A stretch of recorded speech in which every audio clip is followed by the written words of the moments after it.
Hello, welcome to a long overdue color with me.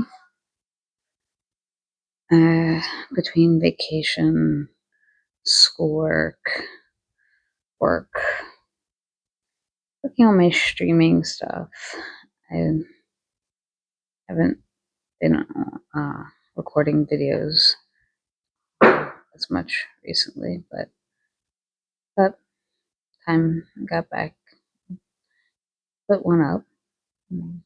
I have these works in progress that were started during my Twitch stream, but not finished. So it seemed like a good opportunity to work on them while chatting about some stuff. As always, these are just my thoughts,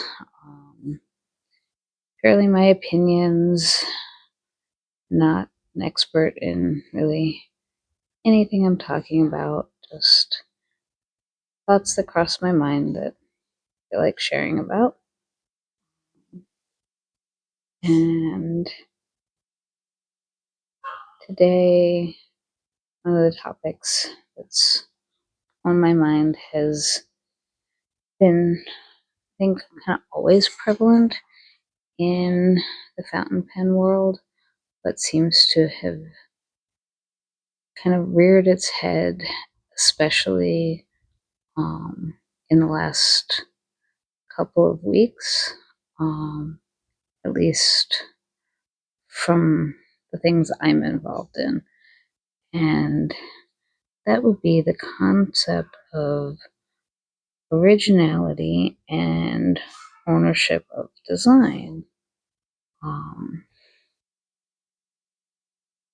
If you're in the fountain pen world at all, or really any sort of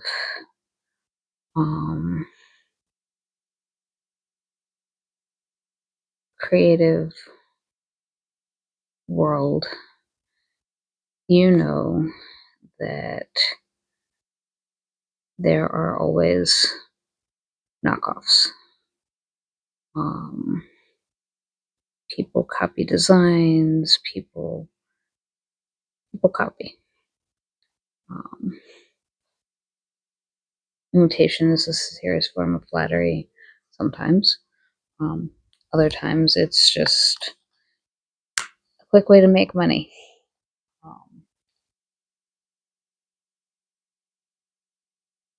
Lately, there has been a couple of larger manufacturers for pens that have been more vocal about the discussions around the originality of their designs, specific to who came up with it first. Is it a knockoff? Did they steal the design? Things like that. And I'm not going to name names. I'm not going to discuss specifics. There are plenty of YouTubers and Twitch streamers and people more involved in the fountain pen world than I, on a much deeper level, who can give you all the ins and outs on that. For me, this is more about the idea that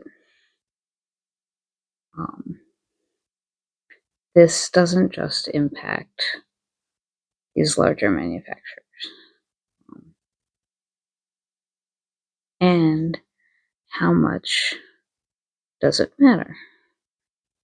Obviously, for a manufacturer, it's important. Missed the spot. That's his name. If they truly own the rights to something, patent, copyright, whatever legal binding thing they have over that design, and somebody copies that, they do their due diligence to protect it um, to the best of their abilities. I think sometimes it can be very hard to prove that a design is yours or original, especially if it's not something that's patentable.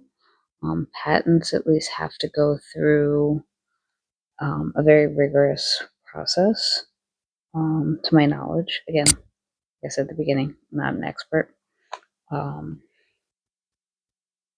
but there's also, somebody may not have patented something and somebody else did. Now, granted, there's an onus involved in that and whatever. But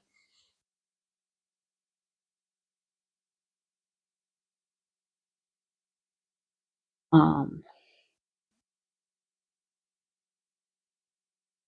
one of the reasons that this is interesting to me is in the small maker community, and for those of you that follow me closely enough, you know that I very much enjoy my custom pens and my small maker pens.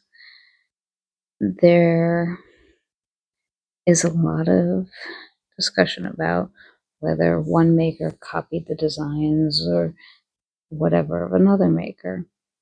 And I find that all a little silly, quite frankly, um, because unless what you're doing is, again, legally protected and truly provable as unique and um, that you were the first one to ever do it, there are only so many ways that materials can be combined. There are only so many ways that resin, specifically, since a lot of the small pen makers use resin, there's so many ways you can pour it, mix it, colors can be combined, etc. People are bound to come up with the same, or at least similar looking pours for their blanks without ever talking, sharing, etc. It's just sort of the law of probability.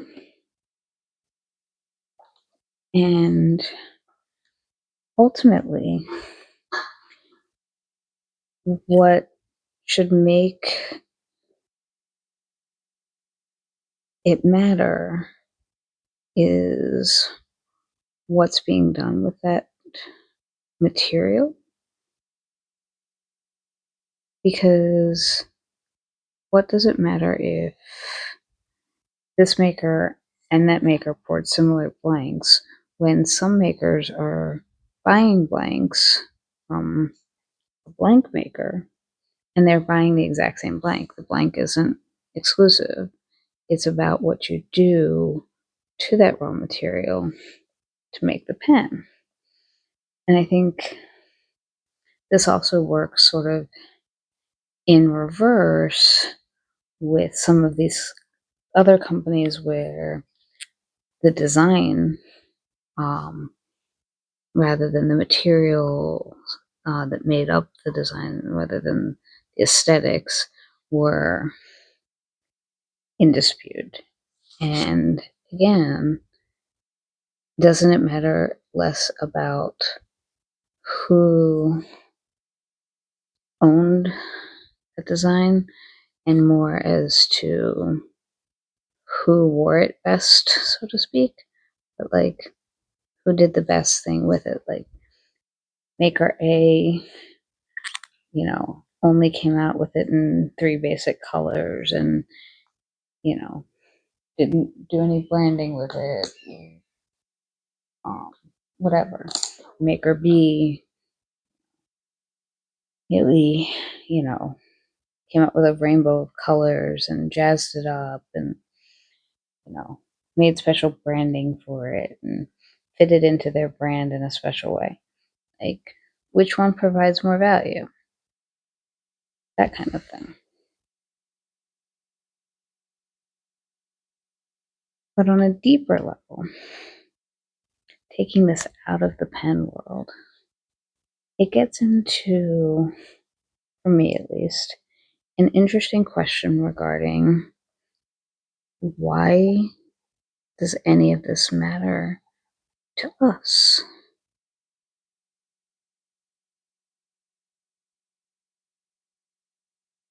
And ultimately,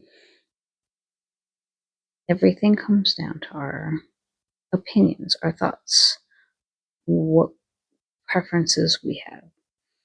And for example, there's someone that I follow on TikTok. One of the things he posts about is his foray into fountain pens. Now, I don't know this person. Um, what they post could be all an act, but I comment because it's in what they post is engaging enough, and being a bit of a fanatic about fountain pens myself, I feel like chiming in. So, first it was how addictive pens were, and then it was how they spent all this money on this one particular pen. And then and to that one I commented that if they thought that was bad, just wait till they got involved in custom pens. And some custom pens are extremely expensive, and other custom pens are more affordable. It really just depends on what you're doing, who you're working with, etc. But the reason I commented on with that was less to do with their the amount that they spent or their astonishment that they spent that much, and more how they were sort of gushing over the design of the pen. And I just felt like I wanted to chime in about sort of the wonders of working with a small pen maker, especially on a custom pen, and being able to have something truly unique. Because even if myself and another customer, in this pen, for example, both pick the exact same blank, exact same model, exact same features, what we will have is two very different pens because of the hand poured blank. A lot of the manufactured pens that are being made are very identical. But even more than that, these are hand turned.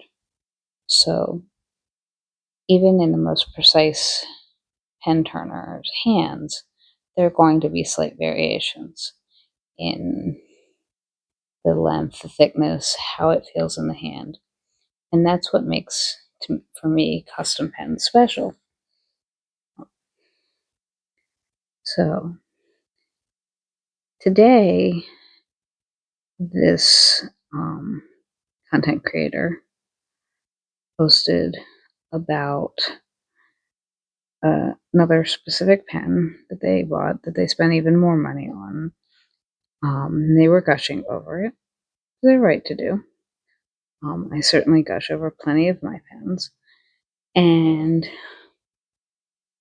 I commented that, they were talking about how much they spent, and could you imagine spending that much? And, what did you think of the pen and whatever. Now, the pen that they got happens to be from a brand that I have no real interest in.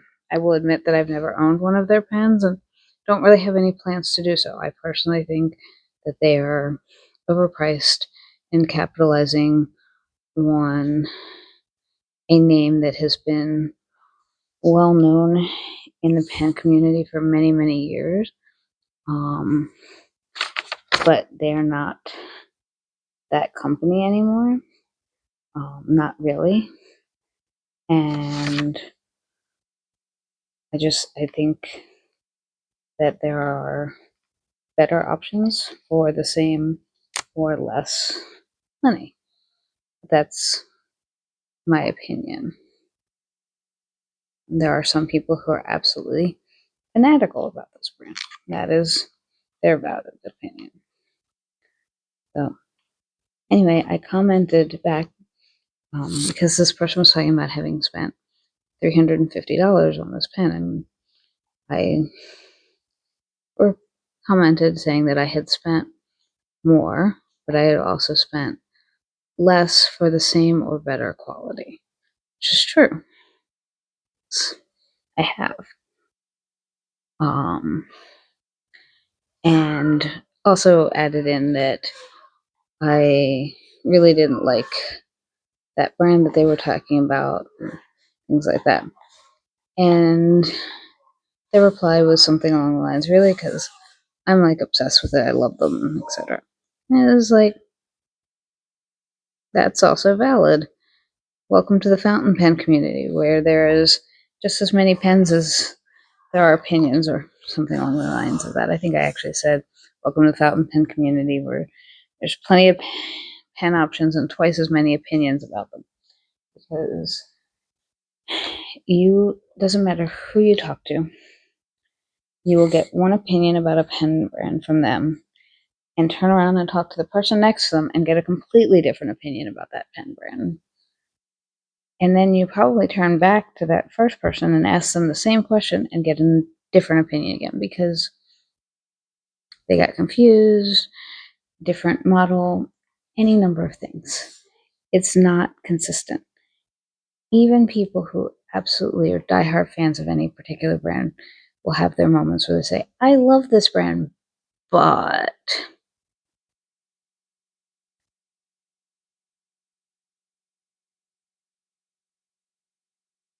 So, how does this all connect back to originality, ownership?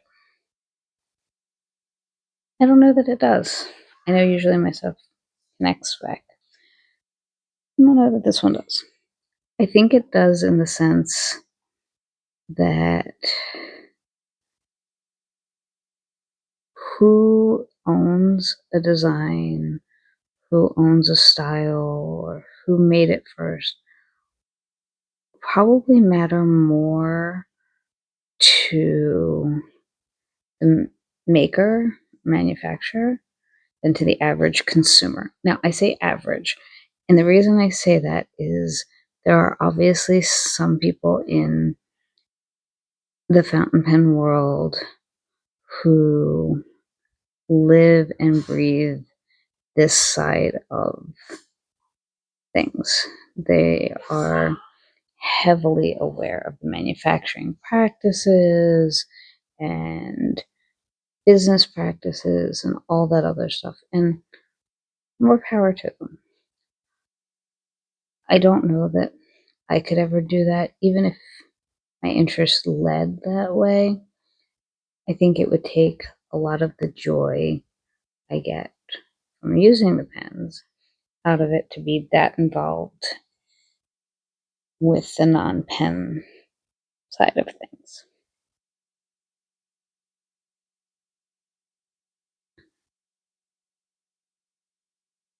And I also think, aside from the pen world, this is a thing that comes up a lot in life. Like, we see it with brands all the time. Oh, I came up with that first, or they stole my design. But also in our personal lives, like taking businesses out of the equation. How many times have you felt that someone at work stole your idea, or that a friend did something that you mentioned wanting to do but couldn't quite do at that time? And next thing you know, they're off and running with it. It doesn't always feel so great. But ultimately, you can't control them, and you didn't have any way to demand exclusivity to that thing. So it's tough. You kind of have to just grin and bear it. And I think the same thing is true with even this art form. Like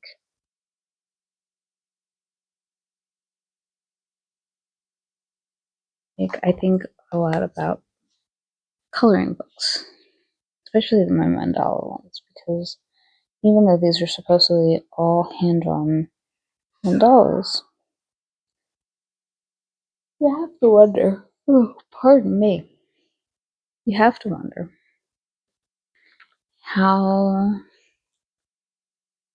easy it would be for two people, given the same tools, to create the same image. I'm not saying it's going to happen every time. I'm not even saying it's going to happen simultaneously. I'm just saying there are always chances of it, right? Kind of like the whole thought experiment of giving a bunch of monkeys a typewriter and they're bound to create Shakespeare.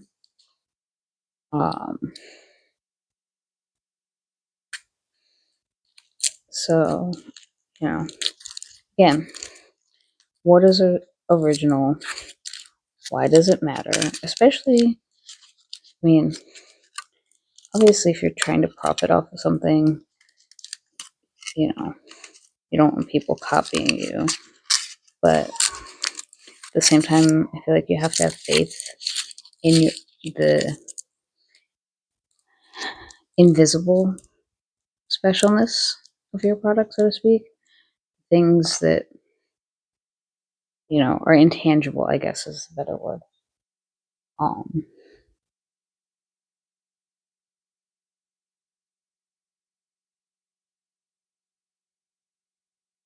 The things that make you as a company worth buying from versus, sorry, I put a Hershey Kiss in my mouth, versus somebody just buying the product because of how the product looked. That makes sense. And that sort of comes back to what I was talking about at the very beginning with working on my stream stuff. I don't get a lot of viewers. Wish I did. I want to. I'm working on it. But I also don't talk during my streams the way I talk during these. It's a different process for me. There's a reason I keep these videos to no more than a half hour. Because I need time to think about what I'm going to talk about. Even then, I ramble, right? But to try to sustain this for more than a half hour or so, I couldn't do it. Like, and right now, I know that I'm talking to an audience that will watch this video at some point, hopefully.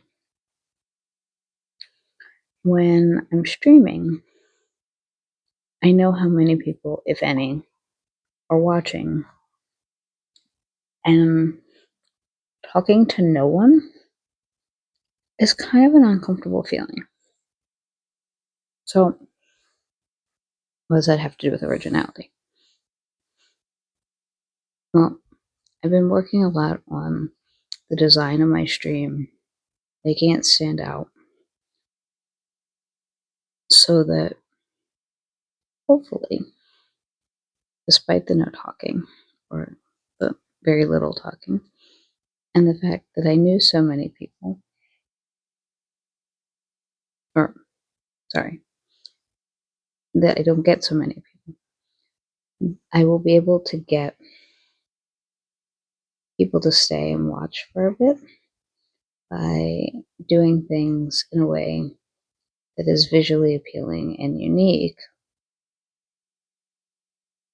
And then maybe eventually they'll engage more. and I will build a community.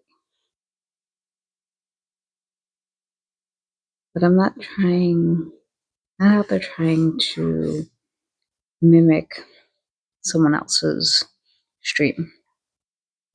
But it doesn't mean I don't find myself influenced by streams that I watch, artists that I watch. In fact, even now, without even thinking about it, I sort of hear a specific, not necessarily tone in my voice, but a pattern to my speech that I associate with one of the Twitch streamers that I watch most mornings, who's an artist.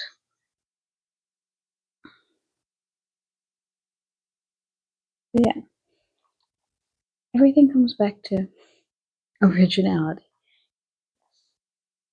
And when it matters, if it matters. Because I think to me, even if I was copying my setup and all the other things from some real rich, famous Twitch streamer, it really wouldn't matter in terms of getting people to stay and watch if my content wasn't interesting, if the way I spoke wasn't interesting. It's only, the product is only as good as the people behind it, sort of idea, I guess. I will also say that I definitely do not color as fast, totally unrelated. I definitely do not color as fast when I'm talking as I do when I am streaming and not focused as much on trying to hold a conversation. There is that. So I had been hoping to finish this today, but I don't think that's going to happen, at least not in this recording. But I think we'll finish up this little bit, this purple, and this gorgeous pen, and call it a night for tonight. I'll keep working on this and my other works in progress on these chat with me's so that you can see what I've been up to and come along with me as I continue to work on them. And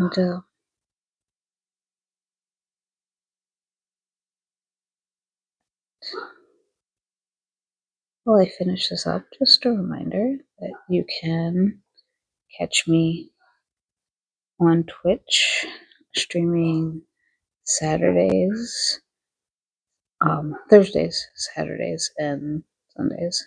Sorry, sometimes I still have a hard time remembering that I added those Thursdays on there. It's Thursdays from 8 to 10 Eastern p.m. Saturdays starting at 10:30 a.m. Eastern, and